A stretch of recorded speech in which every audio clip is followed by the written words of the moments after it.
উচ্চ মাধ্যমিক সকল শ্রেণীর ছাত্রছাত্রী ভাই বোনকে জানাই চ্যানেলের পক্ষ থেকে স্বাগত। ভাই বোনেরা, আজ তোমরা 2024 সালে ইতিহাস পরীক্ষা দিয়ে আসলে। আমি এই ভিডিওতে তোমাদের এমসিকিউ ও এসএকিউর উত্তরগুলো লিখে তোমাদের ভিডিও আকারে শেয়ার করছি। তোমরা ভিডিওটি স্কিপ না করে প্রথম থেকে শেষ পর্যন্ত দেখে নাও তোমাদের এমসিকিউ ও এসএকিউর অ্যান্সারগুলো।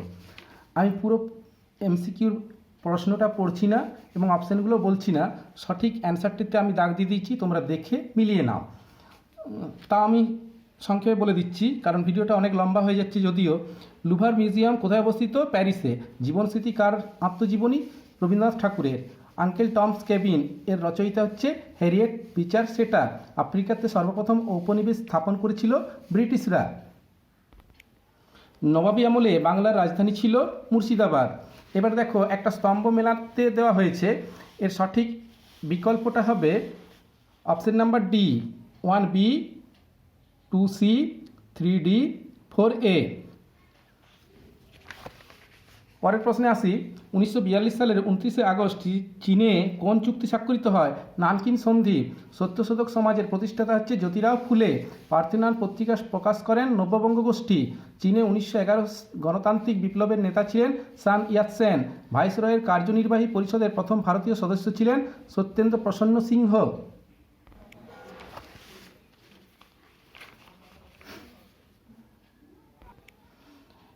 ফ্রম ইয়াল্টা টু ভিয়েতনাম বইটির লেখক হচ্ছে ডেভিড হরোইজ। এরপর দেখো, আর একটা স্তম্ভ মিলাতে দেওয়া হয়েছে। এই স্তম্ভটির সঠিক অ্যান্সারটা হবে অপশন নাম্বার বি। ন্যাটো গঠিত হয় 1949 সালে।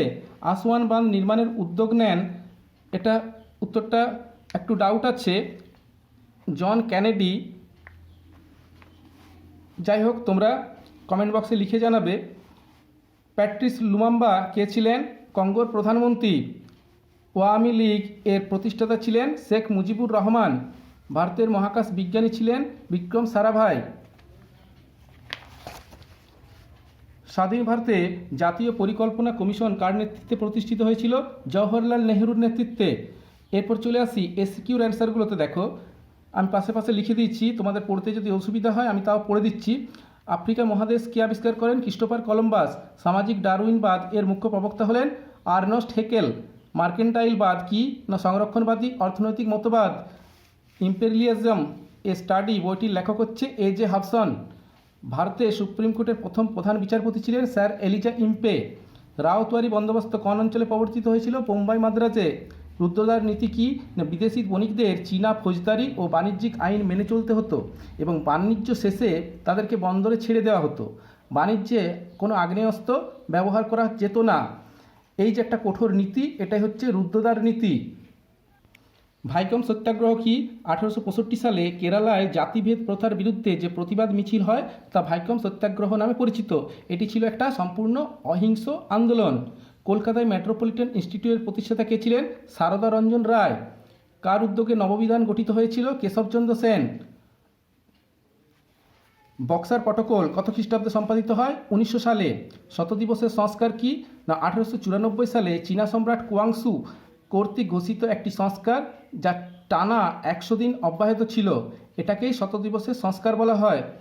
ভারতে পৃথক নির্বাচন ক্ষেত্র কোন আইনে প্রবর্তিত হয়? Indian council act.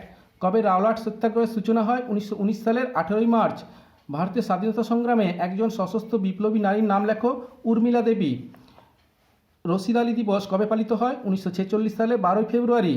ভিয়েতনাম কি? না দক্ষিণ পূর্ব চীন সাগরে অবস্থিত একটি দেশ। কোন সালে জাপান পার্ল হারবার আক্রমণ করে? 1941 সালের 7ই ডিসেম্বর। ট্রুমান নীতি কি? না 1947 সালে 12ই মার্চ মার্কিন কংগ্রেসের এক বক্তৃতায় তুরস্ক ও গ্রিস সহ বিশ্বের যে কোনো দেশকে সোভিয়েত আগ্রাসনের বিরুদ্ধে যে সামরিক ও অর্থনৈতিক সাহায্য প্রদানের প্রতিশ্রুতি দিয়েছিল তা ট্রুমান নীতি নামে পরিচিত। ইয়াসের আরাফত কে ছিলেন? ফাতহ দলের নেতা। প্রথম নির্জোট সম্মেলন কোথায় অনুষ্ঠিত হয়েছিল? যুগোস্লাভাকিয়ার বেলগ্রেড শহরে। ভারতের চীন যুদ্ধ কোন বছর হয়েছিল? 1962 সালে। স্বাধীন ভারতে উদারীকরণ, বেসরকারীকরণ এবং বিশ্বায়নের নীতি কোন প্রধানমন্ত্রীর আমলে হয়েছিল? PV নরসিংহ রায়ের আমলে। স্বাধীন আলজেরিয়ার প্রথম রাষ্ট্রপতি কে ছিলেন? ফেরহাত আব্বাস। তো এই ছিল ভাই বোনেরা তোমাদের এমসিকিউ ও এসএকিউর অ্যান্সারগুলো। আশা করি ভাই বোনেরা তোমরা এই ভিডিও থেকে বিন্দুমাত্র উপকৃত হয়েছো। যদি উপকৃত হয়ে থাকো তাহলে ভিডিওতে একটি লাইক করে বন্ধু মহলে শেয়ার করে দিও।